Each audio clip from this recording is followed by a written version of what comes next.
black cleaning lady noticed symptoms. Everyone ignored, she ended up saving. Millionaire CEO's life. In the glittering halls of one of the most luxurious hotels in the city, a man of immense wealth and influence sat quietly, hiding a pain that no one dared to confront. Executives brushed past him. Assistants pretended not to see, and even doctors close to him waved away the warning signs. His leg bore angry red sores, symptoms too, dangerous to ignore, but blinded by his status. Everyone kept silent, everyone, except a black cleaning lady carrying folded towels. She wasn't there for power or recognition. She simply noticed what others ignored, and that single observation would save a millionaire CEO's life. The story begins inside a sprawling hotel suite, a space reserved for only the most powerful guests. Marble floors gleamed under golden lights. Tall windows opened to a breathtaking city skyline, and the air itself carried the aura of privilege. This was the temporary residence of Edward Blake, a millionaire CEO known for his commanding presence and relentless drive. He was a man feared in boardrooms, admired by investors, and envied by rivals. Yet in the privacy of his suite, his strength was unraveling. For weeks, Edward had been experiencing strange physical changes, burning sensations in his legs, tremors in his hands, and fatigue that left him gasping for air. His staff noticed but chose silence.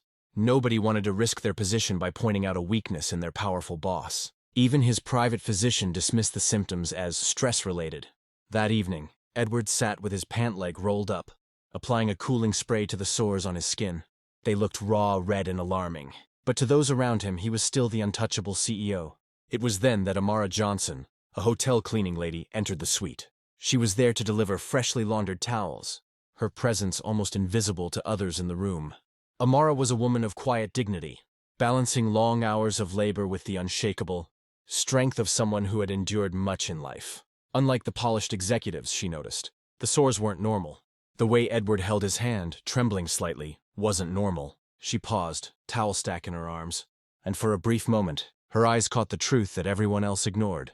Amara had been in service, roles long enough to understand her place in the hierarchy of luxury. Guests often didn't look at her, let alone listen. Yet something about what she saw that evening weighed heavily on her. The sores on Edward's leg weren't the marks of stress. She had seen similar rashes before, when her younger brother suffered a severe neurological illness years ago. The pattern, the spreading inflammation, the subtle tremors, it was familiar, frighteningly so. But Amara knew the risks. Speaking out could cost her job. If she dared to suggest that something was wrong with the all-powerful Edward Blake, people might accuse her of overstepping boundaries, of not knowing her place. She had experienced those dismissals before, brushed aside simply because of her race and occupation. Yet that night, she couldn't ignore it. As she quietly left the suite, she replayed the image of his leg over and over in her mind. She thought of her brother, how doctors once dismissed his early symptoms, and how that delay nearly cost him his life. The next morning, Edward collapsed during a board meeting in the hotel conference hall. Gasps filled the room as assistants scrambled. Executives froze, and emergency responders were called. But when paramedics arrived, they treated it as exhaustion, once again downplaying the visible symptoms. Amara, who had been cleaning just outside, felt her heart tighten. She stepped forward, not as a maid, not as someone meant to stay invisible, but as someone who knew what she was witnessing. She spoke up. The sores weren't ordinary. The tremors weren't random. And the collapse wasn't just stress. She explained what she had seen, the details everyone ignored, and insisted the paramedics check him for neurological complications. At first, her words were met with skepticism. Who was she to question doctors, CEOs, or executives? But there was something in her conviction, steady, calm, unyielding, that pierced through their arrogance. The paramedics finally took her suggestion seriously and rushed Edward to a specialized hospital. Tests confirmed the truth. Edward was in the early stages of a severe neurological infection that, if left untreated for even a few more days, could have left him paralyzed, or worse, dead.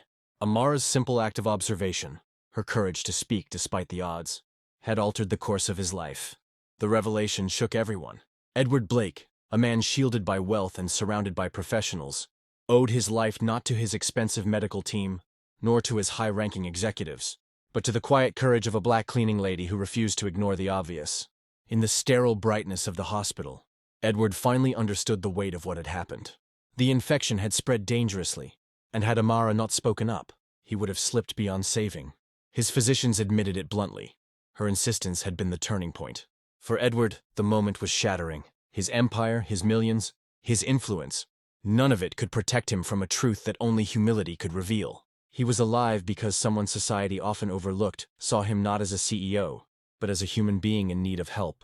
The executives who once dismissed Amara's presence now whispered about her bravery. Staff who had walked past her countless times with indifference now saw her with new eyes. And Edward, lying in his hospital bed, realized he had been surrounded by people too afraid to tell him the truth, while the one person considered invisible had the courage to save him. After weeks of treatment, Edward returned to his hotel suite, this time not as an untouchable giant, but as a man forever changed. He asked to see Amara. She entered, hesitant, unsure of what awaited her. But Edward did not look at her as a maid. He looked at her as the reason he was still breathing.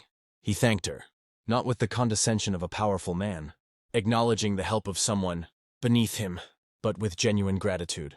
Amara's life didn't transform overnight into riches or fame, but something far more enduring happened: respect. The hotel recognized her courage. Her colleagues saw her differently, and Edward himself carried her story into every room he entered, often telling it as a lesson in humility. Because the truth was undeniable. In a world blinded by power, status, and prejudice, it was the eyes of a black cleaning lady, trained not by degrees or wealth, but by lived experience and compassion, that saw what everyone else ignored. The incident spread beyond the walls of the hotel. Business circles whispered about it. News outlets covered it briefly. And within Edward's company, it became a silent but powerful reminder of what arrogance can cost. And for those who heard the story, one question lingered long after. How many lives are lost, not because the signs weren't there, but because too many chose to ignore them?